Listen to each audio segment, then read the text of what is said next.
우린 몰랐다. 퍽 소리 날 게 비행기가 팍 떨어지는 겁니다. 저 파란 하늘에서 이런 일이 있었을 줄. 전기 계통이 다 아웃이 됐다. 하중을 견디지 못하고 파손이 발생된 것이 누군가 이를 악물고 경계를 돌파하다 정신을 잃어가며 1000시간이 넘도록 죽음의 신과 사투를 벌이고 있을 줄은. 10mm 굵기의 볼트가 팍 튀어나왔어요. 시커먼 연기가 한 몇 초 동안 계속 나오더라. 정말 우린 까맣게 모르고 있었다. 인적이라든지 물적이라든지 상당히 큰 피해를 일으키는 제일 먼저 확인해야 되는 게 조종사 생사다. 까맣게 몰랐지만 이제는 알아야 할 이야기. 세계적으로 보더라도 항공기 사고로 인해 가지고 기술 발전이 한 단계씩 점프하는 이런 경우가 상당히 많습니다. 최고의 조종사들이 스스로 목숨을 걸고 비행기를 잉태한 이야기. 당신이 꼭 기억해야 할 진짜 영웅담. 하늘의 사투 KT-1 시험 비행.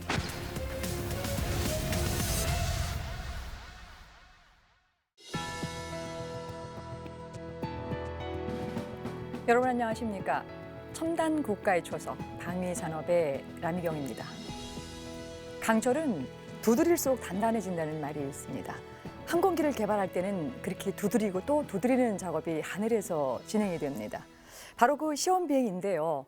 1000회가 넘는 시험 비행을 통해서 KT-1은 어떤 위기를 극복하고 또 어떻게 더 견고해졌는지 5분의 개발 주역들 모시고 생생한 이야기 듣겠습니다. 먼저 KT-1의 체계 설계를 책임지셨던 이수용 고문님 모셨습니다. 안녕하세요. 이수용입니다. 국가연의 항공기 체계 부장을 역임하시며 KT-1 개발을 이끄셨던 한영명 박사 함께 하시겠습니다. 안녕하십니까. 한영명입니다. KT-1의 시험 비행을 책임지셨던 계호 대령 모셨습니다. 안녕하십니까, 기예호입니다. KT-1의 초도 비행을 성공시킨 주인공이시죠.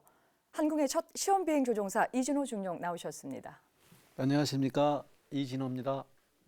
마지막으로 KT-1의 주 날개를 설계하신 전승문 박사 자리하셨습니다. 안녕하십니까? 전성문입니다. 이수영 고문님. 오늘은 이제 무슨 장치나 기술을 개발한 이야기가 아니라요. KT-1의 시험 비행 중 벌어졌던 사건 사고들을 한번 쭉 이제 점검해 보는 시간을 마련했는데요. 우리 첫 국산 공군 항공기를 개발사를 쭉 회고해 보면서 이런저런 사고를 한번 되짚어 보는 의미가 뭐 굉장히 있을 것 같은데 어떻게 좀 정리해 볼까요? 먼저 사고와 연관된 항공기의 어떤 특징이랄까 몇 가지를 말씀 먼저 드려볼까 합니다. 이 항공기 사고는 타 운반 수단에 비해 가지고 사고가 났을 경우에는 인적이라든지 물적이라든지 이러한 상당히 큰 피해를 일으키는 게 거의 대부분 사례이기 때문에 이 개발 과정이라든지 또는 운용 과정이라든지 이 과정상에서도 타 운반 수단에 비해 가지고 상당히 엄격한 어떤 규정 하에서 관리하도록 되어 있고 이걸 어겼을 경우에는 어떤 면허가 취소가 된다거나 또는 뭐 심할 경우에는 법적인 어떤 책임까지 묻도록 이렇게 규정이 되어 있거든요. 그 다음에 또 안전을 워낙이 중요하게 하다가 보니까 개발 기간 중에는 이 항공기가 어느 정도 사고율을 갖는지를 체계 사고 분석 과정을 통해 가지고 어느 정도보다는 더 낮춰야 이게 인정이 되지 그 이상 되게 되면은 이 인정을 못 받도록 이렇게 하고 있습니다. 그래서 그 저번에도 한번 말씀드린 바가 있는데 군용기인 경우는 10의 마이너스 6승이라는 어떤 사고율보다는 더 적게 나타나야 되고 민간기인 경우에는 10의 마이너스 9승 아마 세 디지트가 더 낮은 이런 더 엄격한 요구를 하고 있는 이러한 특징이 있고 그 다음에 또 항공기의 하나의 특징은 실제적으로 운용하면서 받는 하중인 경우에 최대 하중이 있지 않습니까? 그 하중보다도 50%를 더 마진을 줘가지고 그러니까 실제로 맞는 하중을 100이라고 했을 때 150%의 어떤 하중이 가해지더라도 이 항공기는 안전해야 된다는 그러한 세이프티 마진이라고 이렇게 이야기하는데 그 마진이 한 50%가 더 있습니다. 그런데 실제적으로 이제 50%라고 하지만은 그 50% 안에는 뭐 여러 가지 언서턴한 불확실한 이런 요인들까지 다 포함해가지고 50%이기 때문에 아차 잘못하게 되면은 실제적으로 제대로 받는 어떤 하중을 마진이 플러스가 아니라 마이너스 상태가 될 확률도 상당히 있거든요. 그래서 그렇게 마진을 적게 주는 게 결국은 항공기에서는 웨이트를 최대한 줄여야 되는 이러한 제한 조건이 있다가 보니까 이렇게 마진이 좀 적은 이런 특징도 있고, 더군다나 이제 시험 비행인 경우에는 운용하는 최악의 조건을 일부러 만들어 가지고 그 시험을 해야 되는 이러한 경우이기 때문에 결국은 아직 해보지도 않은 어떤 위험한 영역까지 시험 비행을 하다가 보니까 또 사고가 일반 운용 시보다도 개발 도중에 더 많은 사고가 일어나게 되겠습니다. 그래서 이러한 사고 사례들은 이제 저희들이 인터넷 해가지고 쭉 들어가 보게 되면은 뭐 엄청난 사고 동영상들이 많이 떠 있기 때문에 그러한 사고 사례는 어떤 경우 그러니까 저희들이 위험하다고 비행 시험 중에서 플라터하고 스피드를 상당히 깊게 여러 번 언급이 됐는데 그런 키워드를 쳐보게 되면 그거하고 연관된 사고들을 엄청 많이 인터넷에서 찾아볼 수가 있는데, 사실 이제 이러한 사고들이 그래도 어떤 개발 과정 중에서 좀 체계가 잘 돼 있고 경험이 많은 사람들이 할 경우에는 이 사고가 좀 적을 수가 있는데, KT1이라는 사업 자체가 우리나라에서는 처음으로 이제 추진되고 인프라도 제대로 돼 있는 상태가 되다 보니까 지금 이 시간까지 계속 여러분이 사고 이야기를 하는데 그게 다 이유가 저는 있다고 봅니다. 이 KT1 이후에 뭐 T50이라든지 얼마 전에 뭐 헬기 사고를 저희들이 접하긴 했습니다만은 그래도 그 이후에 쭉 진행된 사업들은 KT1보다는 제가 느끼기에는 훨씬 사고율이 적었던 거로 이렇게 기억이 되는데, 그래서 이러한 사고 하나하나가 결국은 그 유사한 사례를 전체적으로 사업 전반적으로 볼 때 어떤 체계감 위협했을 경우에는 그 전체 체계를 한번 더 되돌려 볼 수도 있고, 그다음 공차 문제인 경우에는 뭐 그 시스템뿐만이 아니라 항공기 전체의 어떤 공차 문제를 다 다시 한 번씩 해가지고 향상을 시키거든요. 그래서 이 사고가 그냥 사고로 끝나는 게 아니라 항공기의 품질을 한 단계 더 올려주고, 그다음 다음번에 그런 사례가 안 벌어지도록 하고, 그다음에 참여하는 사람들의 어떤 마인드랄까, 이러한 안전에 대한 인식을 상당히 한 단계 높여주는 이러한 플러스적인 효과를 가질 수가 있고, 또한 세계적으로 보더라도 항공기 사고로 인해 가지고 기술 발전이 한 단계씩 점프하는 이런 경우가 상당히 많습니다. 하나의 대표적인 예가 뭐 구조 설계할 때 보게 되면은 여러 가지 설계 개념이 있는데 세이프티 해야 된다, 그다음 페일 세이프 해야 된다, 데미지 토러런스 이런 것들이 어떤 사고가 일어나고 난 다음에 그 사고를 통해서 이 개념들이 한 단계씩 점프가 되는 이러한 경우도 있기 때문에 사고는 사고로 끝날 게 아니라 이 사고를 통해 가지고 더 나은 어떤 한 단계 발전하는 이러한 계기로 삼으면 좋으리라고 생각이 됩니다. 어쨌든 KT1 뭐 계속 사고 이야기가 빈번히 반복돼서 죄송합니다. 사고라고 하는 것이 그냥 단순하게 사고로 끝이 나는 것이 아니라 KT1의 완성도 지금의 어떤 위치에 오기까지 근간이 될 수 있던 사고의 숫자만큼 이 상품에 대한 밀도, 그다음 거기에 참여하는 사람들 기본적인 어떤 생각들 더 조이게 되는 또 그런 결정적인 역할을 또 했을 거라고 좀 생각이 좀 드는데요. 사실 KT1 개발 중에 벌어졌던 이 다사다난한 사고들은 이미 우리 프로그램에서 쭉 다뤄왔습니다. 그래서 충분할 거라고 좀 생각을 했었었는데 아직도 그렇지 않은 모양입니다. 어떤 일들이 있었었고 그동안 그것을 통해서 무엇을 우리가 배울 수 있었는지 본격적으로 좀 살펴보겠습니다. 전 박사님, 저희 이제 프로그램을 통해서 015기 초도 비행 당시 이야기들을 쭉 나눠본 적이 있었거든요. 네. 그런데 그 초도 비행 직전에 015기의 이 꼬리 일부를 이 개조하는 일이 있었다는데 네. 구체적으로 어떤 이야기입니까? 네, 말씀드리겠습니다. 그 구조 분야에 구조 동력학 팀이라는 그룹이 있는데요. 이분들이 하는 것들이 이제 동적인 문제를 해결하는데 가장 중요한 것이 비행기에 비행할 수 있는 최대 속도를 결정하는 플러터라는 그런 업무를 담당합니다. 그 당시 유홍주, 조창민 박사 이분들이 이걸 담당하였는데요.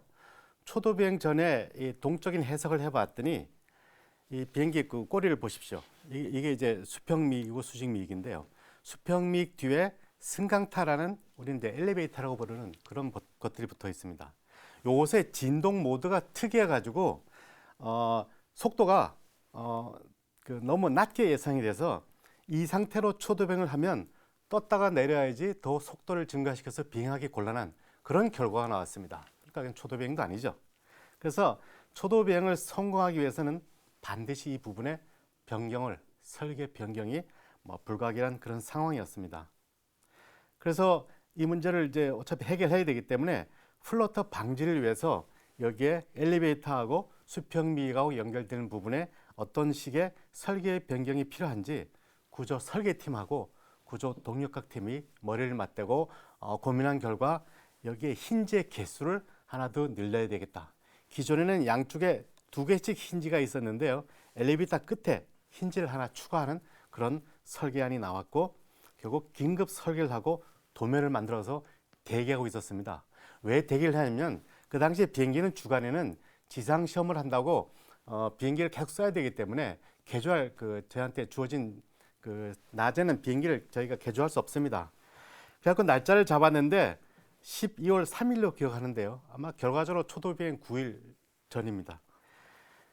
그 야간 투입 결사대를 조직을 해서 ADD의 전재춘 박사님, 또 이 미익 설계 담당자 김영한 박사, 또 조금 전에 말씀드린 구조 동력학 담당자들, 그리고 이거를 이제 같이 일을 했던 대우중공업 엔지니어, 작업자, 그리고 품질 보증 담당하는 한 20명 정도가 저녁을 먹고 비행기를 인수받아가지고 단계별 분해하고 필요 없는 부분 떼내고 새로운 설계 부분 붙이고 그런 단계별로 작업하고 또 품질 검사를 매 단계별로 반복해서 그 다음날 아침 08시에 작업을 완수했고요.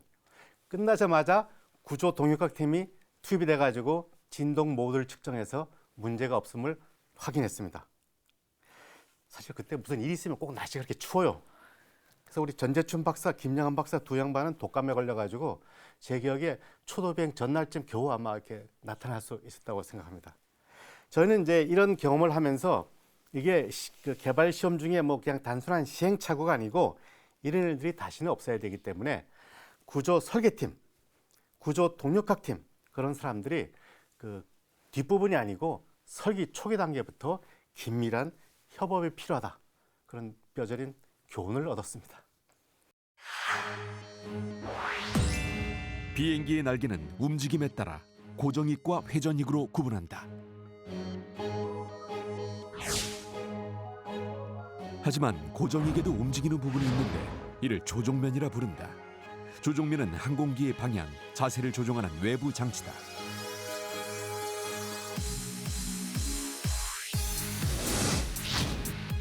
주 조종면으로는 에일러론과 엘리베이터 그리고 러더가 있다. 에일러론은 비행기 주날개 뒤쪽 그 부분에 달려 있으며 보조익이라고 부르기도 한다. 에일러론은 조종관으로 움직이며 비행기를 좌우로 기울게 해 선회를 유도한다. 엘리베이터는 승강타라고 부르기도 하며 수평 꼬리 날개의 뒷부분에 달려 있다. 엘리베이터를 올리거나 내려서 비행기의 상승과 하강을 조종한다. 방향타라 부르는 러더는 수직 꼬리 날개 뒤쪽에 장착돼 있으며 좌우로 움직인다. 에일러론과 엘리베이터는 조종관으로 움직이지만 러더는 페달을 밟아 움직인다. 조종석에 있는 러더 페달을 왼쪽으로 밀면 꼬리 날개의 러더가 왼쪽으로 움직이면서 오른쪽으로 양력이 발생하고 비행기의 꼬리는 오른쪽으로, 앞머리는 왼쪽으로 움직이게 되는 것이다. 한 박사님, 전 박사님 준 말씀 듣다 보니까 수평 안전판이라고 하는 게 결국 이제 꼬리 뒤쪽 편에 있는 이 수평 날개 중에서 이 아래로 움직일 수 있는 이 부분이라고 그렇습니다. 이해하면 되겠습니까? 네네. 예. 이제 그 부분을 움직여서 결국 이제 항공기의 이제 상승과 이 하강을 조정하는 이제 부분이라고 볼 수 있을 텐데요. 그렇게 중요한 부분을 수정하는 작업을 그렇게 간단하게 좀 해도 되는 건지 좀 궁금하고요. 기체의 중요한 부분의 구조가 바뀌었으니까 그 구조와 연계되는 다른 부분들도 조금 이게 손을 봤어야 되는 건 아닌가 하는데 어떻습니까? 그렇습니다. 간단하게 한 건 아니고요. 이제 실제로 그런 수정이 가능했던 것이 KT-1이라는 이 항공기를 우리가 외국에 의존하지 않고 순수한 우리 독자 기술로 이걸 개발했기 때문에 그러한 수정이 가능하다, 이렇게 제가 말씀을 드릴 수가 있겠습니다. 이제 결국 수평미하고 엘리베이터 간의 그 힌지 숫자를 증가시키는 이제 변화를 했던데 그런 변화에 따라서 어떤 구조 설계 전체 부분을 저희가 다시 한번 쭉 재점검을 했었습니다. 그래서 이제 정적인 강도라든가 피로 강도에는 아무런 지장이 없다는 것을 확인을 했고요. 결국은 이제 구조 동력학 부분, 비행 플라타 속도 부분이 얼마나 증가하는가 하는 것을 이제 그것을 재해석하는 것이 시급했었는데, 그 부분에 대해서도 저희들이 해석하는 기술을 이미 갖고 있었고 또 기존 항공기에 대한 해석 자료를 갖고 있었기 때문에 그 자료를 수정해서 재빨리 다시 한번 재해석을 할 수가 있었습니다. 해보니까 저희 비행기가 요구되는 그 최대 속도 350나트까지 이 비행기가 플라트가 일어나지 않는다는 것을 해석 결과로서 저희들이 확인할 수 있었고요. 결국은 그 규정에 따라서 그 최대 속도의 90%인 320나트까지 비행시험을 할 수가 있었습니다. 그래서 예정대로 플라타 비행시험을 할 수가 있었습니다. 예. 굉장히 이제 중요한 말씀을 먼저 좀 주셨는데요. 이게 간단한 것도 아니고 직전에 할 수 있었던 것이 우리가 독자 개발을 했기 그렇습니다. 때문에 가능한 지점이다라고 하는 부분들 말씀을 좀 주시면서요. 어쨌든 간에 이제 플러터 시험에서 이제 이 안전하게 수행했다고 좀 소개를 좀 해주셨는데요. 바로 이제 안전하게 개선된 걸 갖고서 이제 시험 비행을 수행하신 우리 계호 대령님이 계시기 때문에 여쭤보겠는데요. 어떻게 조금 느낌이 좀 좋았습니까? 어땠습니까? 예, 플러터 비행 시험 그러면요, 이게 그 시험 비행학교에서 가르칠 때 플러터가 일어나면 제일 먼저 확인해야 되는 게 조종사 생사다. 그만큼 플러터가 일어나면 비행기가 부서지는데 조종사가 살았는지 죽었는지 이것을 물어볼 정도로 심각한 시험이다, 이렇게 교육을 합니다. 그만큼 이제 조심해라, 그런 얘기였고요. 플러터는 다 아시다시피 이 떤다, 떨린다, 이런 뜻인데 플러터가 속도하고 무슨 관계가 있냐, 자세히 설명을 들으시겠지만 이 비행기는 다 아시다시피 가볍게 만들려고 노력합니다. 그렇지 않으면 상승 성능이든 뭐 사람을 태우는 그 페일로드니 이런 게 다 불만족하게 되는데, 가볍게 만들려면 살을 깎아야 됩니다. 뭐 뼈대를 깎아야 되는데 이 뼈대를 깎으면 가볍게는 될지 모르지만 비행기가 낭창낭창해집니다. 그런 비행기 가지고 고속으로 날다 보면 그 공기의 압력, 그런데 이 비행기가 견딜 수 있는 하중, 이 두 개가 이 서로 복합돼 갖고 공탄성이라는 그런 용어가 이제 에어로엘라스틱이라고 이런 얘기가 나오는데, 그래서 속도를 내려고 그러면 이 항공의 구조가 이 속도에 실속을 일으켜 가지고 막 떨리기 시작합니다. 그래서 이 플러터라는 이제 용어가 거기서 이제 나오게 되는데, 저 이제 그 시험을 이제 맡게 돼 갖고 플러터 시험을 할 때 그냥 속도만 증가시키는 게 아니고 날개 양쪽 끝에다가 이 날개를 진동시키는 진동 장치를 장착합니다. 그걸 플러터 익사이터, 뭐 우리말로 가진 장치라고 그러는데, 가진 장치를 붙여가지고 이 공기 역학적으로 이렇게 돌아가면서 이게 떨리게 만듭니다. 이 떨리게 만드는데 이 떨리는 주파수도 처음엔 살살살 하다가 나중에 빨리 가기도 하고, 그다음에 이 강도도 처음에는 연하게 가다가 나중에 굉장히 빳빳하게 세게 가기도 하고, 그다음에 대칭으로 이렇게 떨기도 하고 또 막 비대칭으로 떨기도 하고 또 탁 끊어졌다가 딱 이런 모드가 수십 가지 모드가 그걸 다 속도마다 확인합니다. 왜 그러냐면 이게 확인해 놓지 않으면 이게 운용 중에 어떤 속도에서 어떤 그 터뷸런스 그 와류 속에서 그 항공에 노출되면 때마침 그게 플러터에 노출이 돼가지고 비행기가 부서질 수 있거든요. 그래서 물론 고속으로 갈수록 위험한데 전체를 훑어가는 겁니다. 고속에 위험하기 때문에 사전에 이게 과연 안전한 레벨로부터 얼마만큼은 마진이 있냐 이걸 확인하기 위해서 사전에 점을 찍어서 맨 마지막에 목표했던 350나트에서 그 마진이 얼만큼이냐 마진이 있어야 안전하다고 보는 거거든요. 그렇게 해서 익사이트를 작동시키면서 하는데 그 느낌이 어떠냐 하면 익사이트를 작동시켰을 때 하나 예를 들면 저희가 속도 높을 때는 6km 가장 많은 속도에서 6km 높이에서 그냥 속도가 안 납니다. 막 급다이브를 해야 속도가 납니다. 급다이브를 하면서 속도를 붙이죠. 그러면서 그 속도 계속 급다이브를 하면 넘어가기 때문에 빨리 안정된 속도를 맞춰야 됩니다. 그 상태에서 예를 들어 340나트에서 속도가 안정됐다. 그러면 익사이터를 작동시킵니다. 그럼 그때부터 익사이터는 그 가진 장치는 저속, 빠른 속도, 강력한 거 이런 것들 다 훑어가기 시작합니다. 훑어갈 때마다 조종사는 어떤 느낌이냐면 날개가 떠오는 날개를 이렇게 진동시키는데 꼬리가 막 떨립니다. 꼬리 날개가 막 로더가 떨리다가 조금 프리퀀시가 달라지면 막 수평 안전판이 막 뒷꼬리 날개 이게 막 떱니다. 전 느껴요. 그게 저 뒤에 게 떨어져 나가지 않나 이런 식으로 막 느껴집니다. 심하게는 더 심하면 앞에 엔진 마운트 이것이 막 떨립니다. 엔진 마운트가. 엔진 마운트 떨리는 거 제일 기분 나빴던 건 이젝션 시트가 덜덜덜덜 떨리는 거예요. 이젝션 시트가. 근데 저는 속도를 정확하게 유지해야 됩니다. 그때 그런 상황에서도 유지하지 못하고 자칫 잘못하고 오버스피드가 돼버리면 플로터가 진짜 들어갈지도 모릅니다. 플로터가 들어가면 꼬리 날개가 떨어지는 건 물론이고 비행기 텀블링 되면서 몽땅 다 부서지게 요 부서지는 시간이 저희한테 가르쳐주기는 0.5초에서 1초 사이다. 이렇게 알려주고 있어서 극도로 조심하는 그런 시험 중에 하나인데 아무튼 그 과정을 거쳐서 저희가 목표했던 속도 350나트까지 했고 그다음에 지금까지 훈련기를 사용할 때 문제없이 속도 영역에서 진행이 되고 있습니다. 예. 사실 이제 비행기 날개에서 일부 오류가 발생하는 것은요 일반인들도 상상이 또 가능한 일입니다. 그런데 이제 지금부터 나눌 이야기는요 이 상상을 넘는 이야기를 좀 나눌 텐데요. 기호 대령님, 지상에서 모든 점검을 마치고 이제 올라가서 이륙을 했는데요. 갑자기 이제 볼트 하나가 튀어나와서 또 문제가 났다는 얘기가 있는데 어떤 이야기입니까? 예, 요거는 좀 과거로 돌아가서 그 탐색 개발 시제기 중에 비행 그 특성을 시험하도록 계획됐던 02호기에서 있었던 일입니다. 근데 02호기에서 스핀 시험을 하고 나서 스핀 회복을 했을 때 자세가 이렇게 거의 배면으로 해서 급 다이브 상태가 됐습니다. 그 상태에서 이제 끌어올리는 단계인데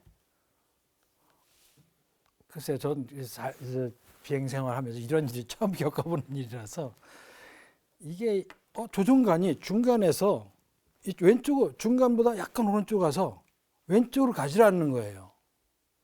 그러니까 조종관이 오른쪽에 있다면 비행기가 이렇게 계속 롤이 되는 겁니다. 이걸 롤이라고 그러는데 롤이 되는데 이렇게 다이브해서 끌어올리다 보니까 이렇게 롤이 계속 들어가는 거예요. 이게 왼쪽으로 가지 않고 그러니까 롤이 들어가고 자꾸 이렇게 들어가니까 어떻게 됩니까? 저는 이렇게 해야 이게 올라갈 수 있는데 이렇게 올리다가 도저히 안 돼갖고 왼쪽으로 안 가네? 이게 뭔가 걸렸네? 그래서 할 수 없이 오른쪽으로 돌렸습니다. 오른쪽으로 돌아가니까 오른쪽으로 돌린 상태 이 상태에서 계속 아직도 오른쪽으로 계속 돌고 있어요. 이렇게 끌어올렸습니다. 속도가 많죠. 속도 많은데 계속 오른쪽으로 또 들어가는 거예요. 계속 들어갈 수밖에 없어요. 이게 중간에서 이게 가운데를 못 가니 가운데 왼쪽으로 가야 가운데에 올 수가 이게 수평을 잡는 건데 그냥 다시 들어갔어요. 다시 들어가. 또 다시 밑으로 돌아가. 할 수 없어서 이렇게 올렸는데 아 속도를 줄여보자. 그래서 속도를 확 줄였어요. 여기 때 돌아갈 때 자세를 높이 속도를 줄여가지고 뒤에 타고 있던 그 탄명은 그 당시 소령하고 같이 왼쪽으로 눕혀. 그래가지고 속도를 줄이니까 아주 작은 영역에서 이 비행기가 그러면서 좌측 러더를 차가지고 오른쪽으로 돌아가는 이 모멘트를 쭉 줄였습니다. 그래서 비행기가 이렇게 속도가 아주 자세가 높은 상태에서 속도가 적게 해야만 윙랩의 좌우 수평 상태를 유지할 수가 있었어요. 그래서 이게 무슨 일인가? 그러면서 뒤에 있는 탄소령도 그렇고 저도 그렇고 왼쪽으로 조종관을 최대로 밀고 있는 상태로 좌측 러더도 차고 좌측 러더도 차고 이렇게 해서 수평을 딱 유지한 상태로 기지로 돌아갈 수 있는가를 테스트해봤습니다. 물론 그 이전에 지상의 송신에서 비행기가 지금 이렇게 우측으로 롤이 들어가서 지금 비상 상황이다 알려주고 그런 상태에서 플랩을 조심스럽게 20도까지 내려봤습니다. 그랬더니 플랩을 내리니까 더 속도를 저속으로 내릴 수가 있어서 이제 좀 좋아졌어요. 좀 더. 그래서 착륙할 수 있겠구나 하고 이제 돌아오는데 이것이 과연 어디서 이게 조종관이 걸렸을까? 이게 이제 문제가 있고 조종관을 혹시라도 이게 걸려있던 것이 풀어져 버리면 그나마 원인을 찾지 못하니까 오면서 계속해서 꼭 잡고 있자. 이거 물려있는 거 물린 상태로 끝까지 기지로 오자. 그래서 끝까지 착륙을 그렇게 해서 착륙 바퀴를 내리고 활주로에 탁 착륙해갖고 우리 램프로 들어왔습니다. 들어와서도 엔진 끌 때까지 스틱을 꼭 잡고 있었어요. 그러면서 정비사 보고 지금 뭔가 잡고 있는데 조종관에 걸려있다. 이거 좀 찾아라. 금방 찾았습니다. 1분 만에. 세상에 이런 일이 있을 수 있더라고요. 그거 참. 날개 끝에 윙팁 페어링이라는 이렇게 공간이 있는 그런 구조물이 있습니다. 그 공간 텅 비어 있는 구조물이고 그 안쪽에 날개 끝에 날개가 이렇게 있으면 요 끝을 말씀드리는 겁니다. 이 끝에 이렇게 페어링이 달려 있는데 그 페어링 안쪽에 이 페어링이 이렇게 있다면 여기서 에일런이 이렇게 움직이는데 이 페어링 속에서 볼트가 10.5mm 정도 굵기, 그러니까 1cm 좀 넘나요? 그 정도 굵기의 구멍이 하나 있는데 거기에 10mm 굵기의 볼트가 거기서 안쪽에서 바깥으로 튀어나왔어요. 그 볼트가 요만한 건데 그것이 그 안에서 그 작은 구멍으로 나오는 것도 이상하고 그 안에 들어있는 것조차 이상하고 그 나오는 건 그야말로 이거 참 우연히 그렇게 나오는 건 참 쉽지가 않은데 거기서 나와가지고 내려가 있는 에일런은 위에 걸쳐버린 겁니다. 이거 올릴 수가 없어요. 이걸 걸려가지고 이렇게 나와서 볼트가 이렇게 나와서 이걸 올려야 이게 수평이 되는데 올릴 수가 없는 거예요. 이 상황이 계속됐던 겁니다. 그래갖고 이제 이 비행기를 가지고 들어왔는데 그게 2호기였습니다. 아마 3호기였다면 나중에 이게 이제 후일담 3호기였다면 이 플라이 컨트롤 계통이 워낙 리지드하고 잘 만들어졌기 때문에 비행기를 버렸을 것이다라는 얘기를 들었습니다. 그때 구조팀으로부터 들은 얘기가 아주 아찔한 상황이었습니다. 그런 일이 벌어졌어요. 저는 이제 계속해서 이제 듣는 과정 속에서 사고가 났을 때랑 혹은 또 사고를 잘 모면해서 위기를 다시 또 이게 정상적인 범주로 들어오게 하는 이 범위에서 이 시험비행 조종사들의 이 기지, 판단력 이런 것들이 참 중요하다는 생각을 다시 한번 지금 하게 되는데요. 정말 작은 볼트 하나 때문에 큰 사고가 일어날 뻔했는데 이게 사고로 연결되지 않았다고 해서 그냥 지나갈 수는 없는 문제겠죠. 전 박사님, 네. 어떻게 후속 조치를 어떻게 하셨습니까? 네. 조금 전에 기호 대령께서 말씀하신 그 작은 볼트, 항공기 이제 하는 사람들은 그걸 이제 FOD라고 부릅니다. Falling Object Damage. 뭐 우리말로 하면 불순물 같은 그 원치 않은 것이 들어가 있는 건데요. 결국 FOD를 방지하는 게 뭐 개발도 그렇고 항공기 운영에도 그렇고 아주 중요한 것이고요. 이것은 어떤 거기에 종사한 사람들의 그 주의, 그다음에 그걸 이제 방지하는 절차 이런 것들이 잘 준비가 되어서 방지하는 것 외에는 사실 특별한 방법이 없습니다. 우리가 개발 중에도 이 주익하고 미익은 표피를 덮어서 최종 조립하기 때문에 한번 덮고 나면 뭐 일부러 뜯기 전에는 그 안에 것이 이제 나오지 않고, 그렇지만 FOD를 방지하기 위해서 제작 공장에서 최적 조립한 다음에 대형 치구에 매달아 놓고요. 새벽이 올 때까지 기다립니다. 주변 소음이 없을 때. 그 다음에 그것을 회전을 시키면서 안에서 나는 소음을 듣고 거기서 무슨 소리가 나는지, 그래갖고 그런 부분에 어떤 소리가 나면 그걸 꺼내는 그런 공정을 거치게 돼 있고요. 동체는 제작할 때 날개하고 캐노피가 붙어 있지 않기 때문에 유아리가 뚫려 있습니다.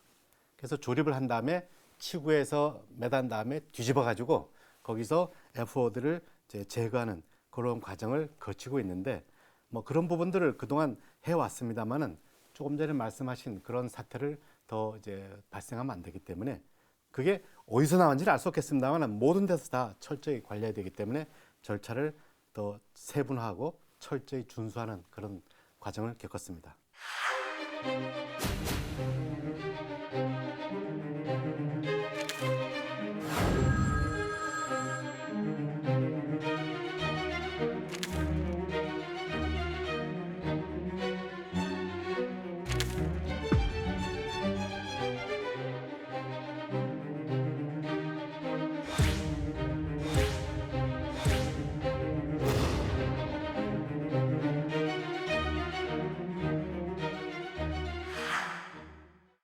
이번에도 상상을 초월하는 사례 한 가지를 더 짚어보겠습니다.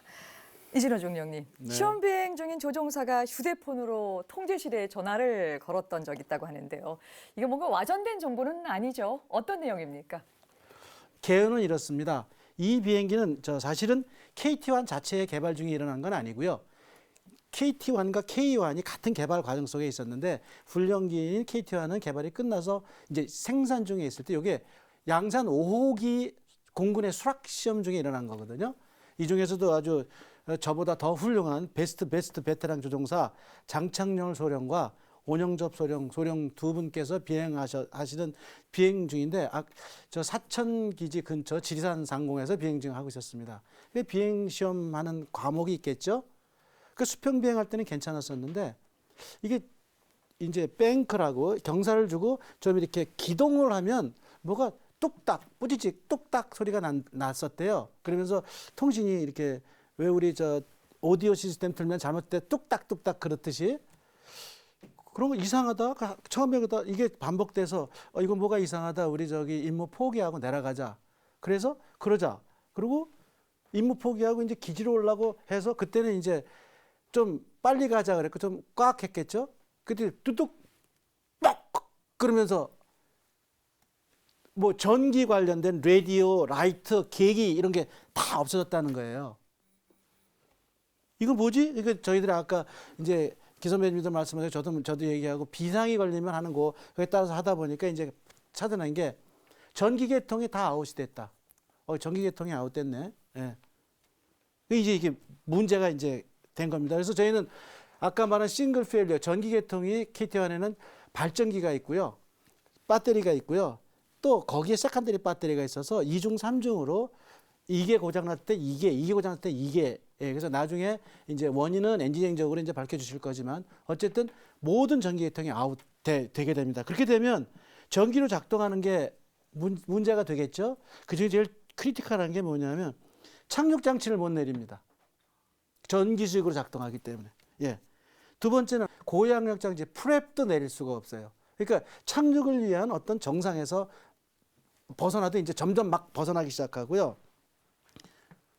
인위적으로 엔진이 정지가 안 돼요.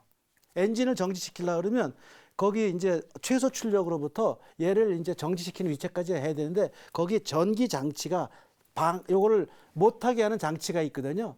얘가 전기가 없으면 얘가 들어가 있다가 전기가 있을 때 나오면 안 되는데 얘는 평소엔 나와 있다가 그래서 못하게 하다가 전기를 넣으면 여기 들어가서 이제 문을 열어주는 건데 얘가 빗장을 걸어놓고서 얘를 못하게 합니다. 그래서 이거는 이제 통신에 관한 것이 아니고 이제 아까 말씀드린 이 통신에 관한 것이 아니라 전기계통 아웃에 하는 복합 그 비상에 따라서 그래서 그 이걸로 인해서 그 조종사는 완전 적기계통에 따라서 착륙 장치를 그래서 또 KT1에 또 비상 착륙 내림 장치가 있거든요. 그걸로 해서 실제적으로 내렸었고 그다음에 그 비상 착륙 장치에 따라서 나머지 있는 힘으로 플랩이 내려올 수 있는 능력이 또 그것도 기능이 있습니다. 그래서 그것도 확인이 됐고 그다음에 착륙을 하고 나서 엔진을 꺼야 되는데 엔진이 안 꺼져서 엔진이 안 꺼질 경우에 우리는 비상으로 엔진을 셧다운하는 또 장치가 또 있습니다. 그거는 개발 중에 딱 한 번 제가 했던 거거든요.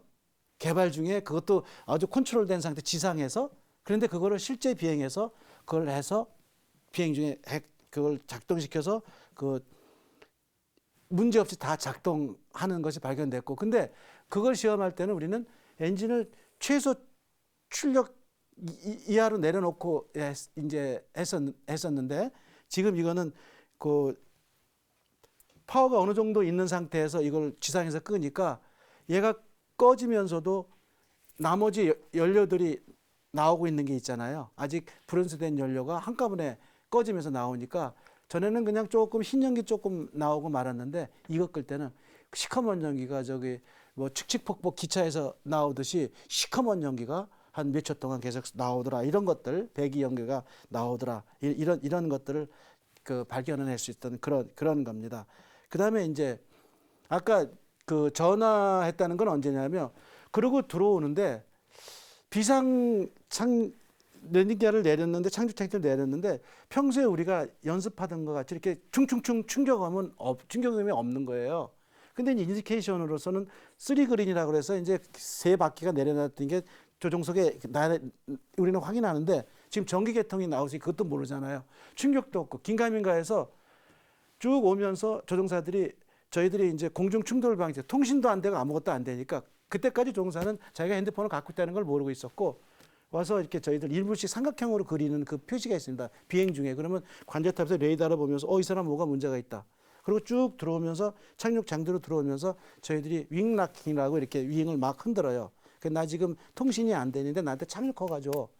그래갖고 여기서 이제 그림 이거 보고서 클리어 줘가지고 장주에 들어오다가 조종사 판단으로 아니야 한번 타워 플라이바이 하면서 타워 옆으로 저속으로 가면서 확인 받아보자 그래서 그 목적으로 이제 폭행을 합니다. 착륙을 안 하고 잘한 거죠, 그죠?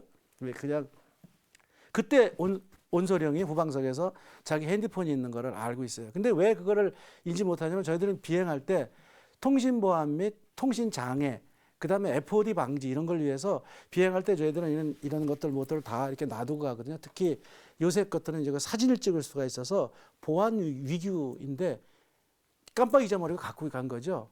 그런데 조종사들 옷은 다 지퍼가 장착이 돼 있어서 뭐 밖으로 떨어나가 그러진 않는데 그래서 그걸 가지고 이제 그때 이제 통신을 한 겁니다. 사실 일일이라서 그런데 저희는 랜딩 기어를 내리면 이제 이랬을 때 무게를 이렇게 있다가 공중에 내리면 얘가 쭉 뻗거든요. 이렇게 요 끝에 한 박사님이 여기다 빨간 점을 뭘 하나 붙여 놓으셨어요. 그래서 밖에서 혹시 이렇게 비주얼로 볼 때 빨간 그 점이 보이면 그게 이제 잘 내려와 있는 잘 락킹되어 있는 그런 거라서 타워에 그걸 좀 해주세요. 그리고 저기 저 활주로 통제탑에서 이렇게 착륙을 인가하는 그 건이 있거든요. 총 쏘는 게 있습니다. 이 착륙 허가는 활주로 통제탑이다. 그래서 착륙 허가한다는 거 이상 없다라는 거 그걸 요청을 해서 그러고 나서 이제 착륙한 거죠. 예, 그래서 아까 말씀드렸듯이 착륙하고 나서 엔진을 끌려오니까 안 돼서 비상장치도 했고 그래서 아까 제가 처음에 말씀드릴 때 이 또한 우연히 얻은 황금 같은 기회였었다. 비록 조종사는 랜딩기가 뭐가 다 돼가지고 당황은 했지만 어차피 뭐 시험비행 조종사인데요, 뭐. 그래서 개발 과정 중에 이걸 시험하게 됐고 하나 이제 마이너한 거는 통신 보안상 우리는 핸드폰을 못 가져다니는데 시험비행 요원들한테 휴대폰 지참을 그다음부터는 허용했던 그러한 일도 있는 아주 재미있는 에피소드입니다. 예, 처음에는 이 비행 중에 항공기가 통신에 문제가 생긴 걸로 비상 상황을 좀 봤는데 결국은 이 통신 문제는 아니었다는 말씀을 하셨고요. 또 이 시험 비행 조종사의 또 기지로 또 이걸 또 아주 훌륭하게 잘 좀 마무리한 사례를 또 한 번 더 이렇게 소개를 해주신 걸로 볼 수 있을 텐데요. 그렇다고 한다면 통신 장비의 결함 문제도 한번 알아봐야 될 것 같은데요. 이수영 고모님. 만약에 통신 장비의 결함도 이제 굉장히 큰 문제로 제기가 될 수 있을 텐데요. 보통 이제 원인이 어디에 있습니까? 지금 조금 전에 말씀드린 것처럼 통신 장비 자체의 문제는 아니었습니다. 전기가 완전히 나가다가 보니까 통신이 안 됐던 것뿐이지 통신 장비의 문제는 아니었고, 참고적으로 저희 항공기인 경우에는 거의 모든 시스템들이 전기에 의해 가지고 작동이 되거나 또는 직접 전기가 뭐 작동하지는 않는다 하더라도 전기에 의해 가서 유압이 작동해서 유압의 힘으로 의해 가지고 랜딩 기어라든지 플랩이라든지 이런 것들이 움직이도록 돼 있거든요. 단지 이제 그 전기에 영향이 없는 게 이 비행 조종 장치예요. 비행 조종 장치 중에도 부조종 장치는 또 트림이라고 해가지고 이건 또 전기로 구동이 됩니다만 메인 주조종간 요거는 지금 안 되고, 그 다음에 이제 플랩 내리고 이런 랜딩 기어 내리는 거는 이제 이머전시라고 해가지고 전기가 완전히 나갔을 때도 미리 압을 꽉 채워놓은 이런 유압이 따로 저장 탱크가 있거든요. 그거에 의해 가지고 마지막 이제 랜딩 기어는 내릴 수 있어 가지고 그래도 무사하게 귀환이 된 것 같은데, 그래서 이 KT-1에서 필요한 전기라고 하게 되면은 모든 전기는 엔진에서 다 나옵니다. 엔진이 계속 회전을 하고 있기 때문에 엔진 돌아가는 축에다가 스타트 제너레이터라고 해서 발전기를 그 축에다가 물려가지고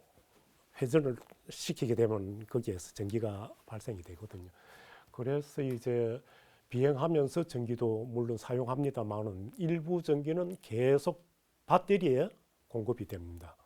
저희들이 이제 자동차 배터리하고 뭐 마찬가지인데 용량은 물론 차이가 있습니다만은, 그래서 엔진에서 어떤 전기가 공급이 안 된다 하더라도 이 배터리 용량에 의해 가지고 한 30분간은 비행을 할 수 있도록 이렇게 저희들 항공기가 설계가 돼 있고, 그래서 가만히 보게 되면은 어쨌든 모든 게 아웃됐다는 이야기는 이 배터리의 전원이 제대로 공급이 안 됐다는 그런 결론이 오거든요.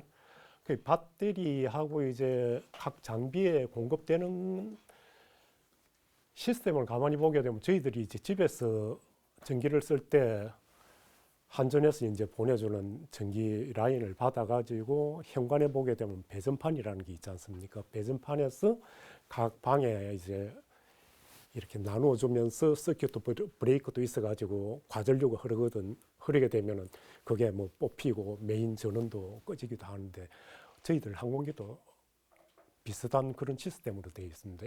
배터리에서 쭉 메인이 오다가 항공기 배터리가 어디 있는가 하면 동체 후방 쪽에 장착이 되어 있거든요. 에이비오닉스 바로 그 옆에 칸에 장착이 되어 있는데, 거기에서 오다가 요 동체 중앙 쭉 오게 되면 배전판이라는 게 있습니다. 이제 거기에서부터는 각종 장비로 이렇게 갈 수 있도록 되어 있는데, 결국은 메인이 떨어졌다는 이야기는 배터리에서부터 이 배전판까지 오는데 어떤 문제가 있는데, 실제적으로 보니까 이제 이 라인 연결되는 단자가 쉽게 이야기하게 되면 볼트, 너트, 그다음 워셔 이런 모양하고 비슷합니다. 이 라인 연결이 볼트, 너트 스타일로 이렇게 해가지고 배터리에서 볼트가 나오면 이게 꽂고 난 다음에 너트로 이렇게 꽉 조게 되면은 이게 전부 체결이 되는데, 여기 제대로 연결이 안 돼가지고 조금 느슨하게 되어 있다가 보니까 기동을 하게 되면은 순간적으로 붙였다 떨어졌다고 그러고, 그 다음에 가만히 있을 때는 또 그 자중에 의해 가지고 계속 전기가 공급이 되었다가 어느 순간 기동을 심하게 하면서 이게 완전히 떨어져 버려가지고 그때부터는 블랙아웃이 돼버린 이런 현상이 발생이 해가지고, 이걸 이제 어쨌든 어떻게 보게 되면 이제 이런 사태는 정비사들이 상당히 제대로 그 배터리라는 것 자체가 항공기를 좀 장기간 보존을 하게 되면은 이 배터리라는 게 전원을 품고 있기 때문에 위험한 물체 중에 하나이기 때문에 항상 떼어내 가지고 따로 보관을 했다가 그다음 비행할 때 다시 충전된 배터리를 교환을 하고 난 다음에 그걸 제대로 잘 연결을 해야 되는데 어쨌든 이제 그 과정에서 미스가 좀 있었던 것 같이 생각이 들어가지고 그 장착할 때 항상 그 로그북을 다시 제대로 잘 확인도 하고 그 이후에 이제 조종사분들도 더 유심히 마지막 파일을 체크하면서도 한 번씩 더 보게 하는 이러한 절차를 더 보강을 해가지고. 예, 알겠습니다. 말씀 잘 들었습니다. 이번에 진짜 이제 통신 장비와 관련된 사건에 대해서 좀 알아보겠습니다. 이진호 중령님. 네. 일반적으로 이제 통신을 하려면 이제 안테나가 필요하죠. 네. 지금 이제 이 그 KT1 모형기를 좀 갖고 계시는데요. 네. 이 KT1에도 별도의 어떤 안테나가 좀 장착이 된 걸로 알고 있는데 어느 위치 정도에 장착이 되어 있습니까? 예, 지금 이제 거론되는 것이 이제 VHF 안테나, 우리 극초단파 그 안테나인데요. 전에 말씀하신 스피드 브레이크 이 부분에 있고요. 안테나가 요 부분에 장착돼서 좀 뒤쪽이죠, 그죠? 예. 예. 뒤쪽에 있군요. 지금 확인해 보니까 상당히 뒤쪽에 있는데, 근데 그게 시험 비행 중에 그 안테나가 또 부러지는 사건이 있었다고 하는데 어떤 이야기입니까? 예, 그런 사건이 일어 있었습니다. 사실은 이제 항공기에 장착되는 장비, 특히 항공기에서 외부에 있는 것들은 이제 항상 맞으면 우리는 바람을 가르는 사람들이니까 이제 항공기의 기동 영역 내에서의 바람에 따른 장비에 걸리는 그 부재에 걸리는 정확한 하중을 근거로 그걸 감내할 수 있게 이제 그 강도를 유지해야 되는데 이게 이제 비행 중에 공중에서 날아간 거죠. 예. 그래서 이런 경우에 우리 이제 기본적으로 구조 강조가 약해서 할 거라고 생각되는데 실제로 안테나가 탈락된 것은 요 안테나 자체의 강도보다는 앞에서 그런데 스피드 브레이크는 이건 열렸다 닫혔다 하면서 안테나 주변을 흐르는 공기 흐름을 차단했다가 와를 형성했다. 그래서 우리가 물이 흐르는 시냇물에서 그냥 그 물 흐르는 속도보다도 손으로 막았다가 이렇게 하면 그게 강감의 충격이 있죠. 그래서 이제 이게 공학적으로는 아마 반복 가중에 의한 피로 파괴 이렇게 정의가 됐던 것 같아요. 그래서 이제 어쨌든 날아갔으니까 이제 개선을 해야 되겠죠. 그러면 저 두 가지입니다. 수정 설계를 해야 되는데 그게 스피드 브레이크 때문에 그래? 그러면 스피드 위치를 바꿀까?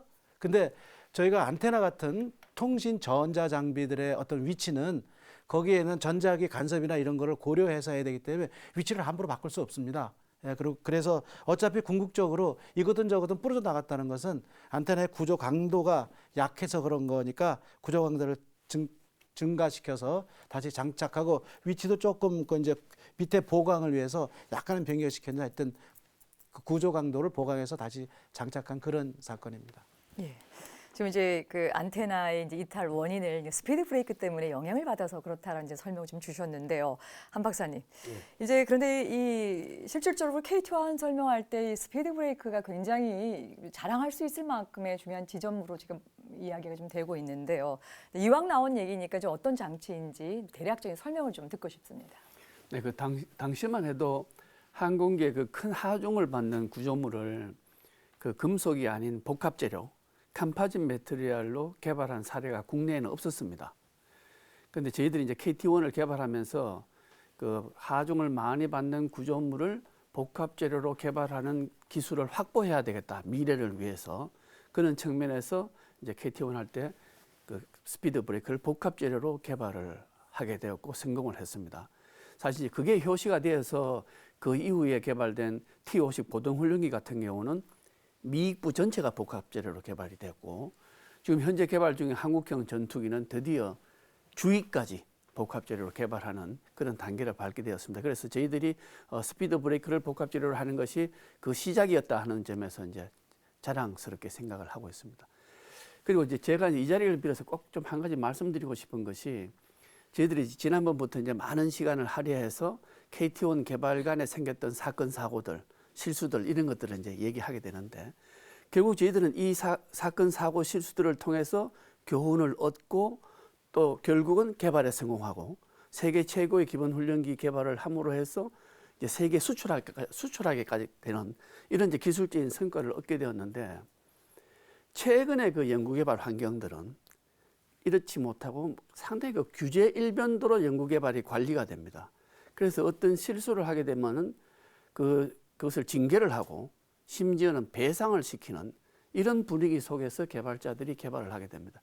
만약에 KT1이 그때 어떤 실수에 대해서 징계를 하고 배상을 시키는 그런 분위기였다면 오늘날의 KT1은 분명히 개발되지 못했고 지금 우리 공군들은 아마 외국의 비행기를 사서 쓰게 될 겁니다.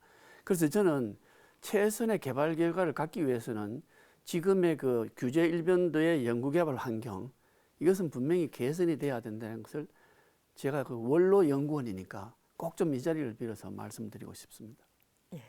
마지막까지 연구 환경에 대해서 이제 말씀해 주셨습니다. 오늘 5분의 말씀 잘 들었습니다. 세계의 하늘을 나른 대한민국의 첫 국산 공군 항공기 이야기 다음 시간에 이어가겠습니다. 끝까지 함께해 주셔서 고맙습니다. 안녕히 계십시오.